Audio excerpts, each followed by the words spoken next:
নমস্কার, আপনারা দেখছেন বীরভূম আরসি টিভি। আপনাদের সঙ্গে আমি সোমা। শুরু করছি আজকের সংবাদ। বিস্তারিত সংবাদে যাওয়ার আগে দেখে নেব সংবাদ শিরোনাম। এপার ওপার বাংলার বাউল ফকির মিলন উৎসব পণ্ডিতপুরে।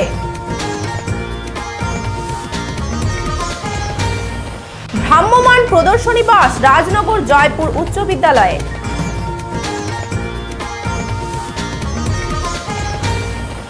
তৃণমূলের দেওয়াল লিখন শুরু দুবরাজপুরে।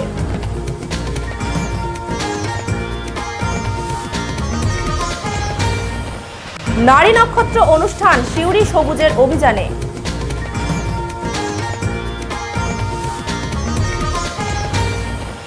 মীর সাহেবের উরস উৎসব রাজনগরে।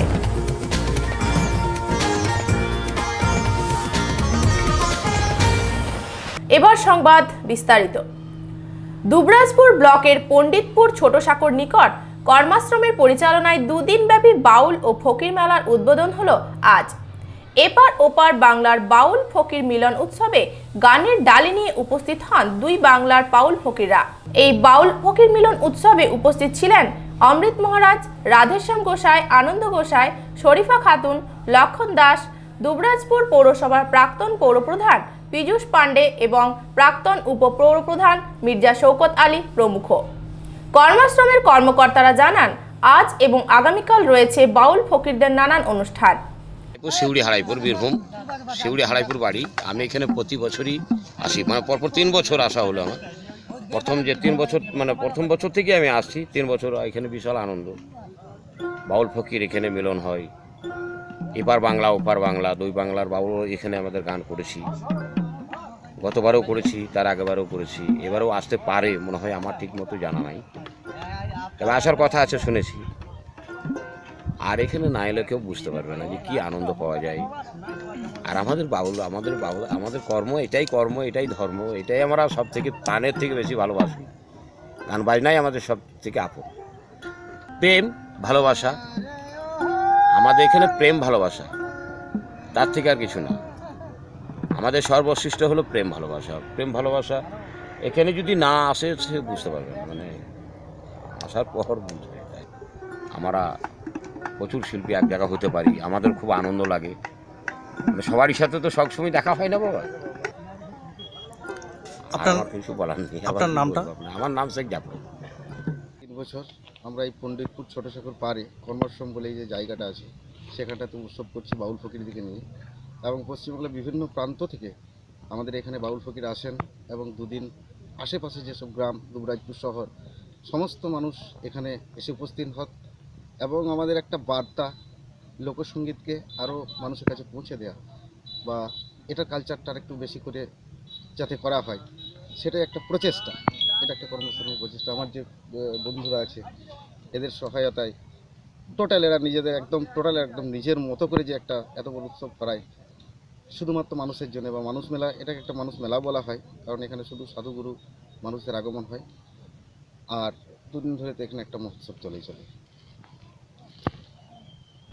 মুর্শিদাবাদ, নদিয়া, উত্তরবঙ্গ, ওয়েস্ট বেঙ্গলের বিভিন্ন প্রান্ত থেকে একদম বাউল এবং ফকিররা আসেন এখানে।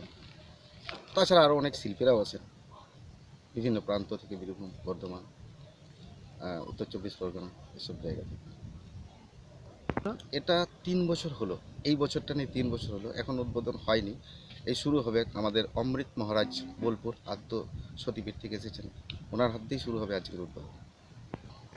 উদ্দেশ্য একটাই, মানুষের সাথে মানুষের যে একটা মিলন ঘটানো, বা এইসব সংস্কৃতি, এইসব চর্চার মাধ্যমে মানুষের কাছে যাওয়া, মানুষকে কাছে পাওয়া, বা মানুষের একটা কাছাকাছি আসা, এটাই উদ্দেশ্য। এটা বাউলরা প্রথমত এই পরিবেশটা খুব ভালোবাসে। বাউল ফকির এই পরিবেশ ছাড়া তো বাউল ফকির উৎসব হয় না। ওগুলো তো প্যান্ডেল উৎসব হয়ে যায় বা স্টেজ প্রোগ্রাম হয়ে যায়। পিওর বাউল ফকির উৎসব যে প্যাটার্নটা হয়, যে দীর্ঘদিন বহু পুরাতন আমরা দেখে এসেছি, সেটা আমরা তুলে ধরার একটা চেষ্টা করছি। চলে? হ্যাঁ, একদম সারাদিন সারাত গান বাজনা তো চলছেই। কাল থেকে গান বাজনা চলছে, আগামীকাল অবধি চলবে, পরশু দিন এখানে সমাপ্তি। প্রচুর সমস্ত আমাদের পঞ্চায়েত, আমাদের গ্রাম, শহর, মিউনিসিপ্যালিটি, ব্লক, সমস্ত জায়গা এবং গ্রামের যে মানুষজন আছে সবাই হেল্প করে, কারণ সবার হেল্প ছাড়া এত বড় উৎসব একটা কখনোই করা যায় না।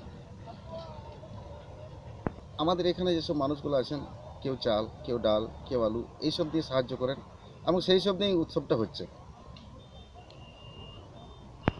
বাউল, বিশেষ করে বাউল এবং ফকিরি মহাজনী গান, বিভিন্ন মহাজন, লালন সাঁইজি, রাধেশ্যাম দাস, নীলকণ্ঠ মহারাজ, এসব হাওড়ে গোসাই যে মহাজনগুলো আছেন সেসব মহাজনদের গান এখানে। আপনার নামটা? দীপক দাস। জনম শলাকায় চক্ষুরুন্মিলিতং জনম তস্मै শ্রী গুরুবে নমঃ নমঃ। জানাও হয়ে একবার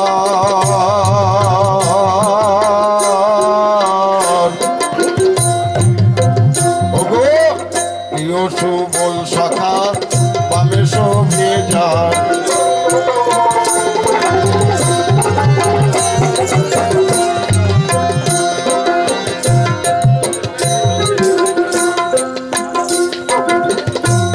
ভাবে এসে দাঁড়াও হয়ে একবার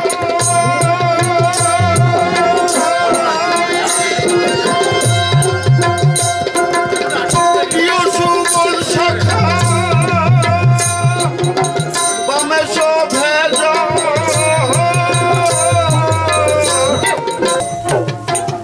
ওরে মন সেই মরার কি নাই রে বিধান, কোন মরা নিত্য নিত্য মরে জীব জম ঘরে যায়, কৃষ্ণ ভজনের পথ খুঁজে নাহি পাই। সেই মরার কথা বলছেন বাবা।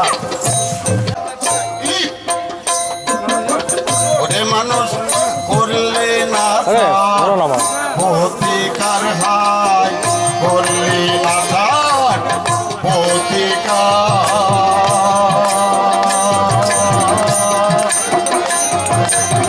পূজার মায়ের ঘাটে করেছো কেন? লালটু মুখার্জি ও তারক হাজরা রিপোর্ট, বীরভূম RCTV, পণ্ডিতপুর। সর্বশিক্ষা মিশনের ব্যবস্থাপনায় কলকাতার বিড়লা ইন্ডাস্ট্রিয়াল ইনস্টিটিউট অ্যান্ড টেকনোলজিক্যালের পুরুলিয়া বিজ্ঞান কেন্দ্র থেকে একটি ভ্রাম্যমাণ প্রদর্শনী বাস পড়ুয়াদের শিক্ষা দিতে হাজির ছিল রাজনগরের ঝাড়খণ্ড সংলগ্ন জয়পুর উচ্চ বিদ্যালয়ে। বিদ্যালয়ের পাঠ্যসূচির অন্তর্ভুক্ত বিজ্ঞান ও অঙ্ক বিষয়ের 24টি মডেল রয়েছে অভিনব এই বাসটিতে। পড়ুয়াদের হাতে কলমে বিজ্ঞান বিষয়ক শিক্ষাদানের উদ্দেশ্যে এই প্রদর্শনীর আয়োজন বলে জানান উদ্যোক্তারা। বিজ্ঞান ও অঙ্ক বিষয়ক শিক্ষাদানের নতুন এই পদ্ধতিতে বিদ্যালয়ের পড়ুয়ারা স্বভাবতই খুব খুশি।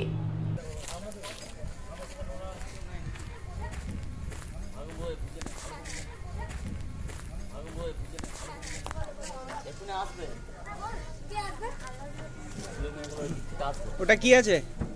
এটা এটা পিথাগোরাসের উপপাদ্য, খুব সহজ। বুঝা? বুঝা? আমি বুঝাবো না, বুঝা এটা। দেখা যাচ্ছে সাধারণত আমাদের সবার বাড়ি এইরকম আকৃতি থাকে বসার জন্য মোড়া, এবং এটি বানানো হয় সাধারণত লম্বা দণ্ড দিয়ে বাঁশের, এবং এটি যদি বেঁকা দণ্ড হতো তাহলে সেটা আমাদের ভর বহন করতে না পেরে এটা ভেঙে যেত, তার কারণে এটা সোজা দণ্ড দিয়ে তৈরি করা হয়। এবং এখানে দেখা যাচ্ছে একটি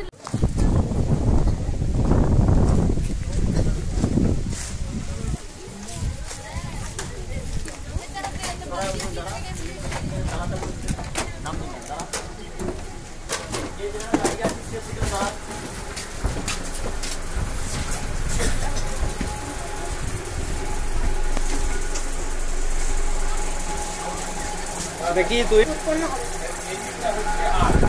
দেখি দেখাচ্ছ তুমি আলোর ছবিটা নিচে হলো।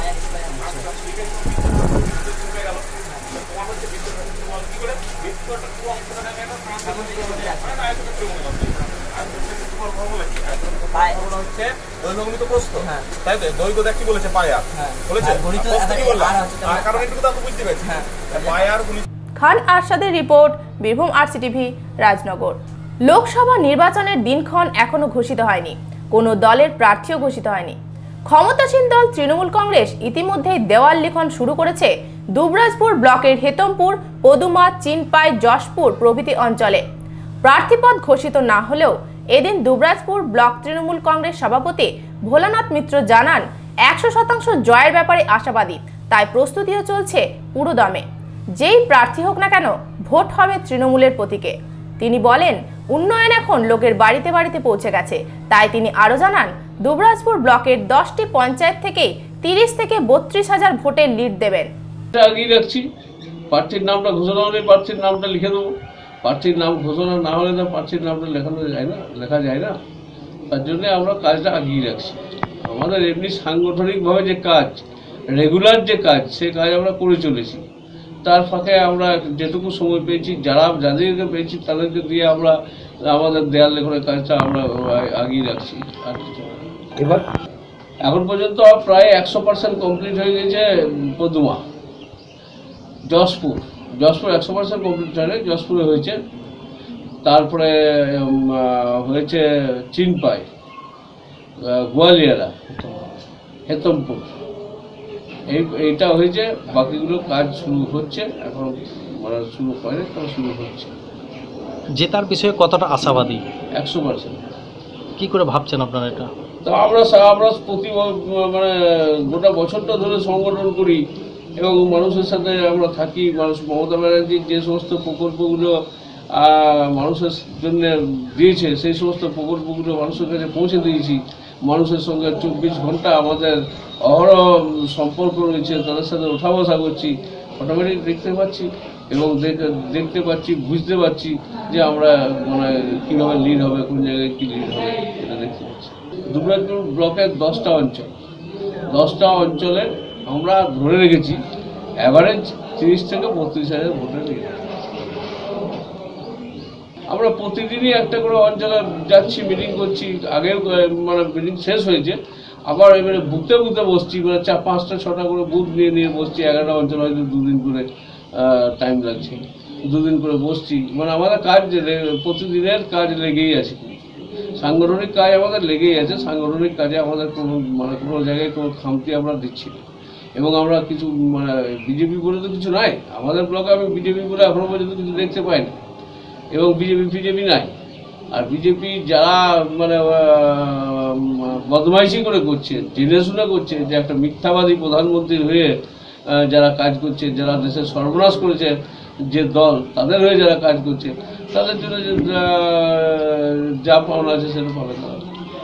বলছি, বীরভূমের প্রার্থী হিসেবে আপনারা কাকে চাইছেন? না, এটা আমি বলতে পারবো না। আমার সভাপতি যাকে পাঠাবে আমি তাকেই প্রার্থী হিসেবে মেনে নেব। আমরা সিম্বলে ভোট করি, আমাদের কাছে প্রার্থী কোনো ফ্যাক্টর নেই। উন্নয়ন রাস্তায় দাঁড়িয়ে আছে এই কথাটা যে আমাদের জেলা সভাপতি বলেছিল, এটা তো ভুল কিছু বলে নাই। রাস্তাতে ঘর থেকে বেরোলে তো উন্নয়ন দেখতে পেত, যে উন্নয়ন 70 বছর দেখতে পাই নাই, এটা তো সঠিক কথা। আর এখন উন্নয়ন লোকের ঘরে ঘরে ঢুকে গেছে,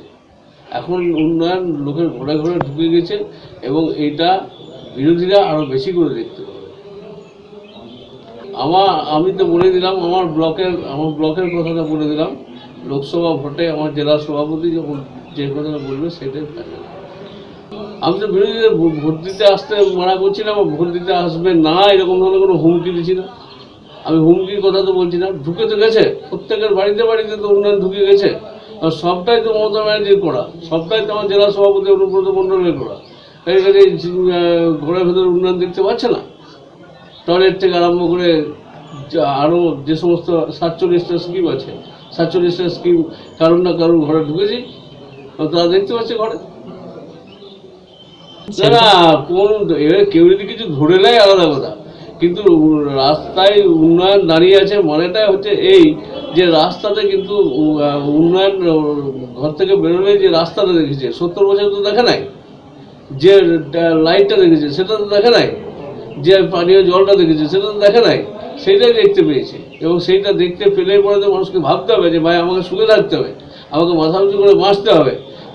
সেই বাঁচার পথ কিন্তু 70 বছরে কেউ দেখায় নাই, এখন কিন্তু তৃণমূল কংগ্রেস দেখাচ্ছে। তাই তৃণমূল কংগ্রেসের পক্ষে থাকাটাই আমার উচিত। কাজে তার বিবেক কাজ করেছে, সেই বিবেক কাজ করার সেই কাজের ফল আমরা পেয়েছি। লাট্টু মুখার্জির রিপোর্ট, বীরভূম RCTV, দুবরাজপুর। গতকাল আন্তর্জাতিক নারী দিবস উপলক্ষে সাপ্তাহিক নয়া প্রজন্মর উদ্যোগে সিউড়ি সবুজের অভিযানের নবনির্মিত প্রেক্ষাগৃহে অনুষ্ঠিত হলো নারী নক্ষত্র অনুষ্ঠান। গতকাল সিউড়িতে সাপ্তাহিক নয়া প্রজন্মর উদ্যোগে এবং সিউড়ি সবুজের অভিযানের পরিচালনায় অনুষ্ঠিত হলো নারী নক্ষত্র অনুষ্ঠান। অনুষ্ঠানের শুরুতেই জেলার বিভিন্ন ক্ষেত্রে কৃতি নারীদের মাথায় উষ্ণিশ বেঁধে এবং স্মারক দিয়ে সম্মানিত করা হয়। বিশিষ্ট চিত্রশিল্পী ঝুলন মেহতরির নারী স্বাধীনতা বিষয়ক অসাধারণ ছবি ক্যানভাসে ফুটিয়ে তোলেন তার পারফর্মিং আর্টের মাধ্যমে। তার তুলির ছোঁয়ায় ও আঙুলের স্পর্শে মঞ্চের ক্যানভাসে ফুটে ওঠে এক অনন্য নারী চিত্র, যে বাঁধন ছিন্ন করে মুক্ত বিহঙ্গের মতো উঠতে চায় স্বাধীনভাবে, পেতে চায় স্বাধীনতার স্বাদ। হাওড়ার সুতনুকা মহিলা নাট্যদলের নাটক স্ত্রীর পত্রের মুখোমুখি পরিবেশিত হয়। কাবেরী বসুর নির্দেশনায় এই নাটক উপস্থাপনা বৈচিত্র্যে দর্শকদের কাছে প্রশংসিত হয়। এরপর বিশিষ্ট আবৃত্তিকার অভিনেতা ডক্টর দেবেশ ঠাকুরের অভিনীত মাইকেল নাটক মঞ্চস্থ হয়। মাইকেল মধুসূদন দত্তের জীবনের শেষ 7 দিন অসাধারণ অভিনয়ের মাধ্যমে তুলে ধরেন দেবেশবাবু। তার অভিনয়ে মুগ্ধ হয় দর্শকরা। পরবর্তী ক্ষেত্রে যেটি আমি পাহাড় পড়ে গিয়ে দেখে এসেছি, ওই অনেকগুলি মহিলা শিল্পী চৈতন্য যুগ অসাধারণ একটি যাত্রাটিক নাটক, সেটি আমরা এখানেই করতে চাই। এখন থেকে মানসিক প্রস্তুতি নিই। 8ই মার্চ 2020 এই মঞ্চেই চৈতন্য যুগ এখানে হবে দেবেশ ঠাকুরের নির্দেশনায়। বাউলদা প্রস্তুতি নিতে হবে, শিউড়ি শহর থেকে একটি মহিলাদের নিয়ে কিছু অনুষ্ঠান।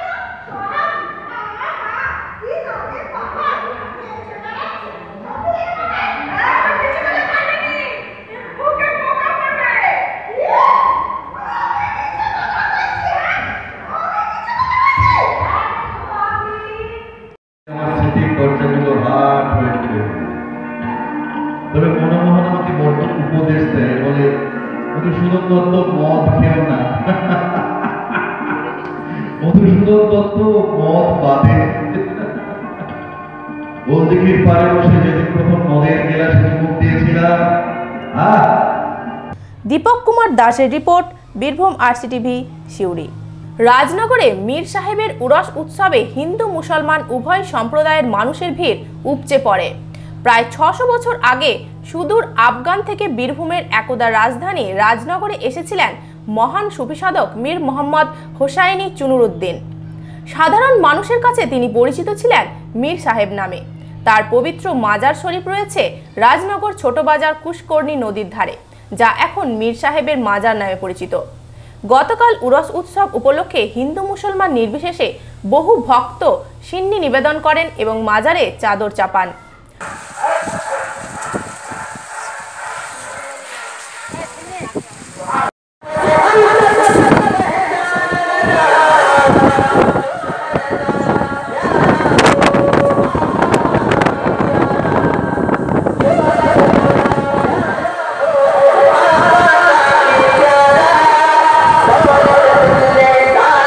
উত্তম মণ্ডলের রিপোর্ট, বীরভূম আরসিটিভি, রাজনগর। আজকের সংবাদ এই পর্যন্ত। পরবর্তী সংবাদের জন্য চোখ রাখুন বীরভূম আরসিটিভির পর্দায়। নমস্কার।